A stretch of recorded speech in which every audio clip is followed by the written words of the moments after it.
Добро вечер, почитувани гледачи, јас сум Лилјана Митрова, а ова е централниот дневник на КТВ телевизија. А сега настаните од денот. Екипите на јавното предпријатие Паркинг Кавадарци денес работеа на обележување на пешачките премини во село Марена и обележување на средната линија на локалниот пат до село Сопот. Воедно, во тек е чистење, гребење и перење на паркинзите на булеварите Македонија и Велјко Влаховиќ, како подготовка за утрешното обележување на хоризонталната сообраќајна сигнализација. Активно се работи на капиталниот проект во населбата Бавчите во Росоман. Во оваа фаза се врши пробивање на трасата на неколку улици, каде потоа ќе се гради атмосферска и фекална канализација и нова водоводна линија. Продолжуваат активностите за реализација на капиталниот инфраструктурен проект во населбата Бавчи во општина Росоман.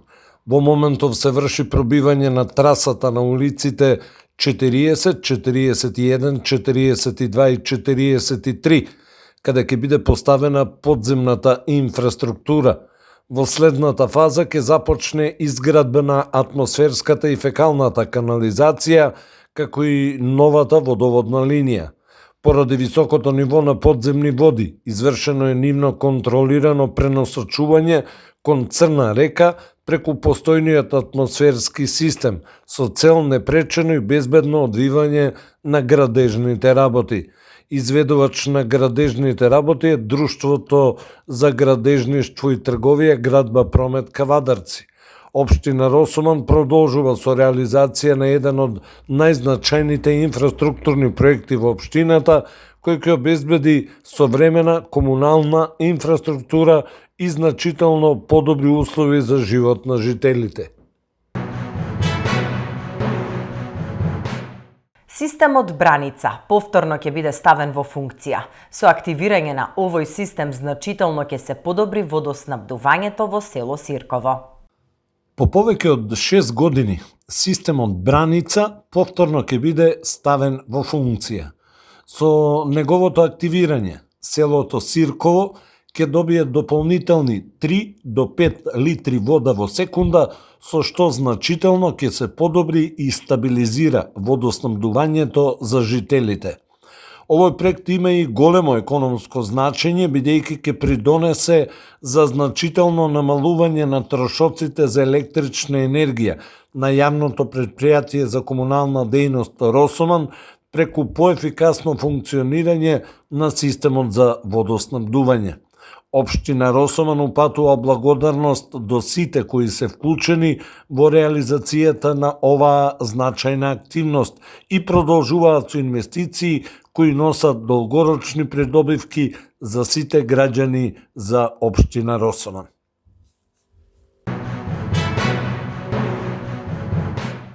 Реконструкцијата на владата носи нова енергија, ново темпо и уште поголема одговорност, рече премиерот Христијан Мицкоски во своето обраќање на вчерашната седница на која се расправаше за реконструкцијата на владата. Денеска досегашните министри им ја предадоа функцијата на своите наследници. Денес не барам од вас доверба за поединци, не барам доверба ниту за една политичка партија, барам доверба за продолжување на еден процес. Процес во кој државата повторно ќе се исправи на нозе, во кој ќе ги обновиме темелите, во кој покажавме дека повторно можеме да градиме, да создаваме и да победуваме. Уведен сум дека најдобрите години не се зад нас, туку се пред нас. Но тие нема да дојдат сами. Еден ден, кога ќе не оценува историјата, нема да праша кој бил власт, а кој опозиција. Нема да праша кој победил во дневните политички расправи, ќе праша три работи. Дали бевме достојни на времето што ни беше доверено? Дали оставивме држава посилна отколку што ја затекнавме? Дали им дадовме на нашите деца повеќе можности отколку што ние самите имаме? Јас верувам дека одговорот е да. Затоа денес ве повикувам да ја продолжиме оваа мисија со повеќе мудрост отколку суета, со повеќе единство отколку поделби и со цврста увереност дека нашата најголема обврска не е кон нова генерација политичари, туку кон идните генерации македонски граѓани. Нека тие еден ден кажат дека ова беше времето кога Македонија поверува во себе. Времето кога престана да се задоволува со малку и почна да се стреми кон големи цели. Времето кога државата не беше само место во кое се живее, туку идеја во која повторно се веруваше. Тоа е визијата што ја нудиме. Председателот на Социјалдемократскиот сојуз на Македонија доктор Венко Филипче на денешната пресконференција порача дека реконструкцијата на владата не носи никаква суштинска промена, туку само нова верзија на истата неспособна власт која веќе една година не успева да одговори на ниту еден клучен проблем на граѓаните. Филипче посочи дека наместо нов почеток и нови политики, со реконструкцијата граѓаните добиваат само продолжување на неуспешното владење на ВМРО. Вчера помина реконструкцијата на владата и практично имаме една ревидирана верзија на тотално неспособна влада, неспособна да се справи со ниту еден проблем на граѓаните.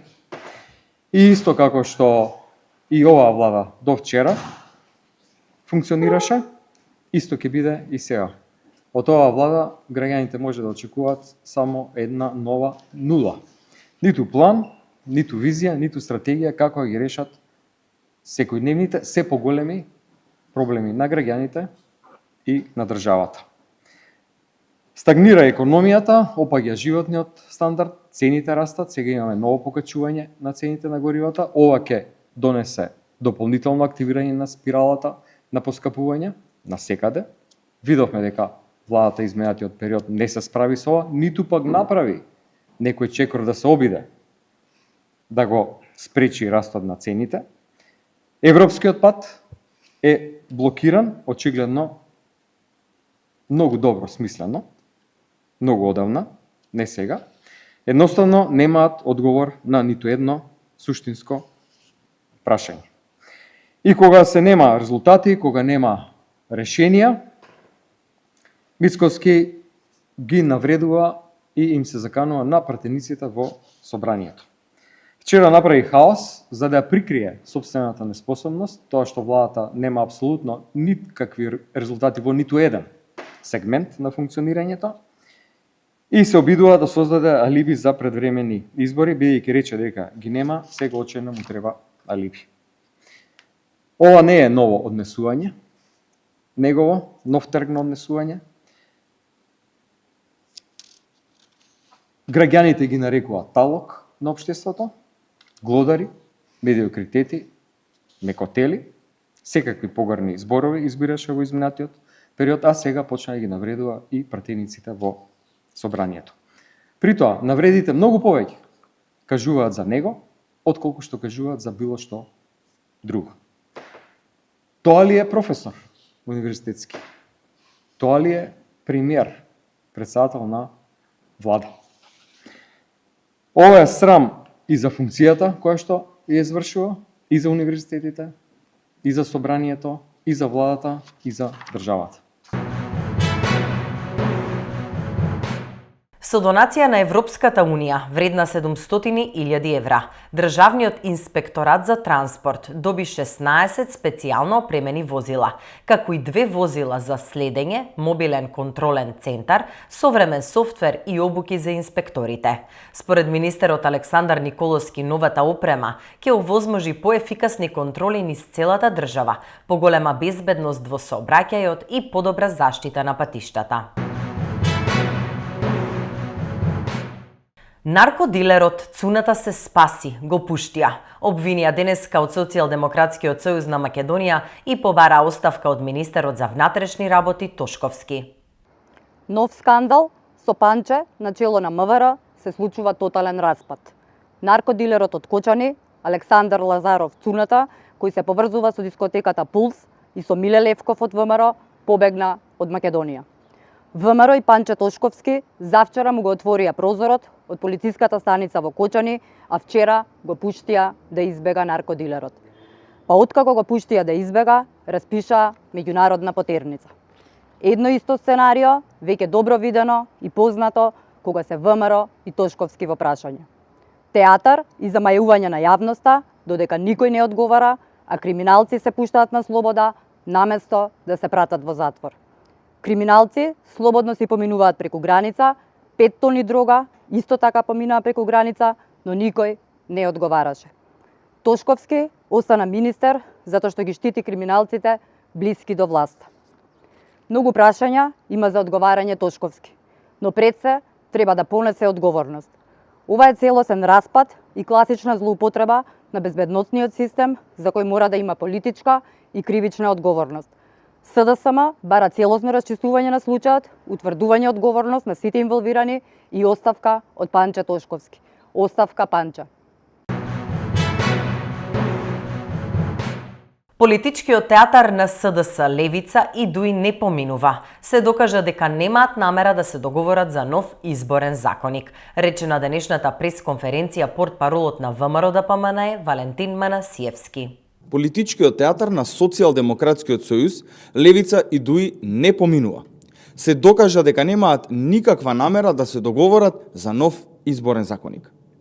Коалицијата на Социјалдемократскиот сојуз, Левица и ДУИ го покажа вистинското лице пред граѓаните кога станува збор за нов изборен законик.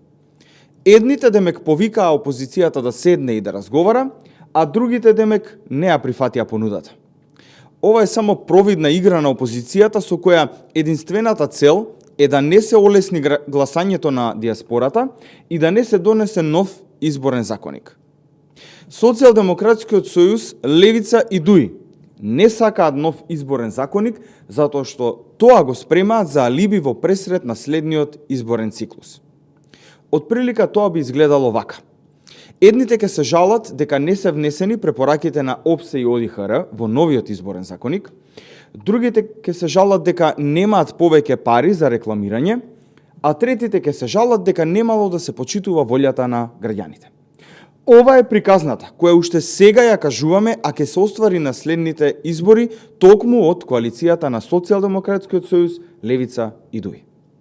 Нов изборен законик нема, а за тоа директно е виновна коалицијата на Социјалдемократскиот сојуз, Левица и ДУИ. За 2 години инвестирани над 21 милион евра за спортски проекти и државната помош насочена кон спортистите, клубовите и федерациите, порачаа од владејачката ВМРО-ДПМНЕ. По долги години на дното на листата за државни приоритети со ВМРО-ДПМНЕ на власт, спортот се враќа во фокусот на владата и го добива заслуженото место. Спортот е област во која треба да се инвестира сега, за резултатите и ефектите да се почувствуваат по износно време на многу труд, напор, тренинзи на генерации млади спортисти. За да можат посветено и безгрижно младите надежни спортисти да се посветат на нивниот развој, напредок и постигнување резултати. Потребно е државата да инвестира и да обезбеди соодветна, модерна и современа спортска инфраструктура. Тоа го прави владата предводена од ВМРО-ДПМНЕ, каде за 2 години се инвестирани на 21 милион евра за реализирање и отпочнување на нови спортски проекти.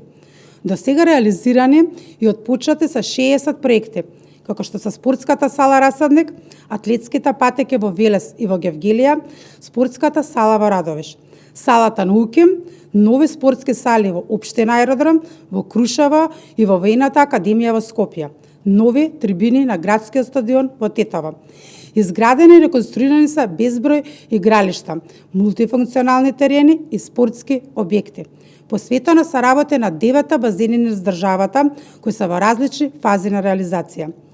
Исто така се воведе потранспарентен систем за распределба на средствата, со јасни критериуми и со цел државната поддршка за спортот да биде насочена кон спортистите, клубовите и федерациите. Почитувани, ова не се само бројки кои убаво звучат. Ова се средства кои значат поддршка, овозможуваат подобри услови за развој на спортот и спортистите. Вложувањето во спортската инфраструктура значи изградба на објекти во кои ќе тренираат нашите деца. Ова се инвестиции што ќе останат за генерациите што доаѓаат. Со конкретните инвестиции во спортот покажуваме дека проблемот никогаш не бил во парите. Проблемот бил во приоритетите. Кога спортот не е приоритет, се бараат само изговори, А кога спортот ќе стане државен приоритет, како сега, тогаш се градат сали, базени, атлетски патетки и игралишта. На спортот и младите не се штеде. Во спортот и младите безрезервно се вложува и инвестира. А токму тоа го прави владата, предводена од ВМРО ДПМН. Градскиот ракометен клуб Тиквеш во ракометна Европа ќе игра против екипата на европскиот шампион од Луксембург.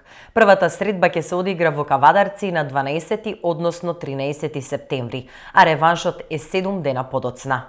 Во просториите на Европската ракометна федерација во Виена денеска беше извршена жребката за првото коло во ЕХФ Европскиот куп кај мажите. Екипата на градскиот ракометен клуб Тиквеш од Кавадарци, која беше рангирана во вториот шешир, за противник го доби составот на ЕШ од Луксембург, тим што заврши на 4-то место во домашното првенство минатата сезона.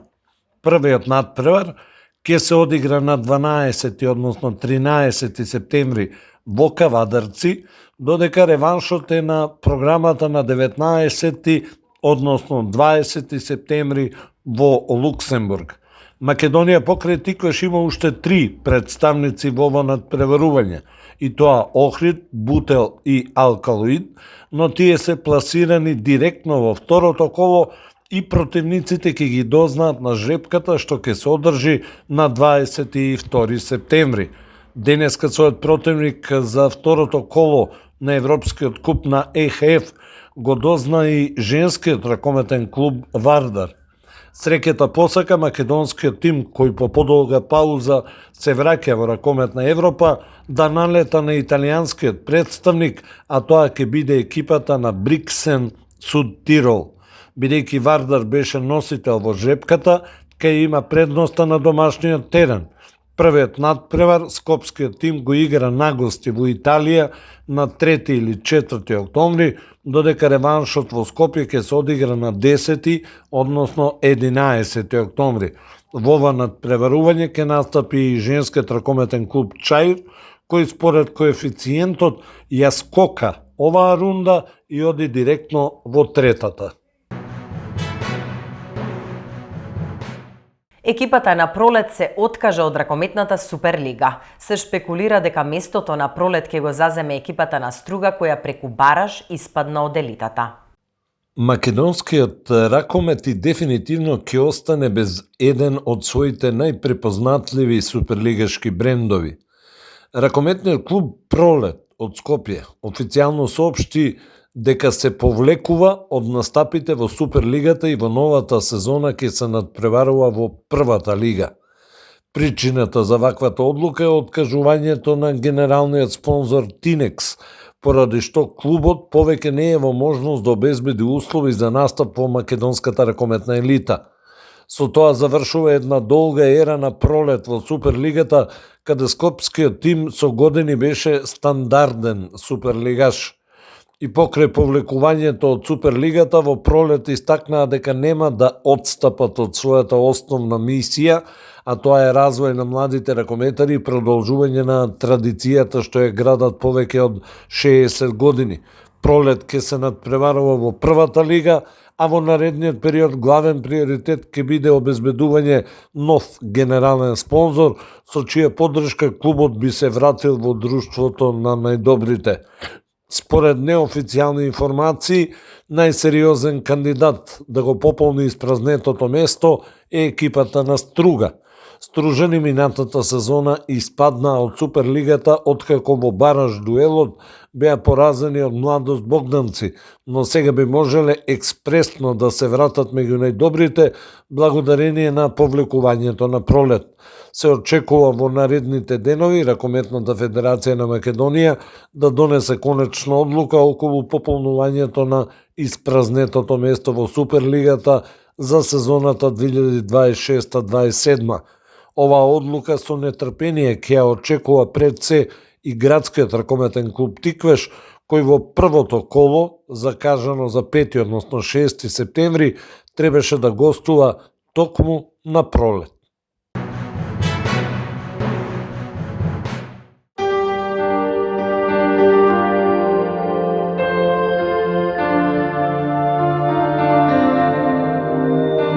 За крај, временската прогноза. Сончево и топло со мала до умерена локална облачност. Ке дува слаб до умерен ветер од северен правец. Попладне ке има услови за изолирана појава на нестабилност со пороен дожд и грмежи. Температурата ке се движи до 39 степени.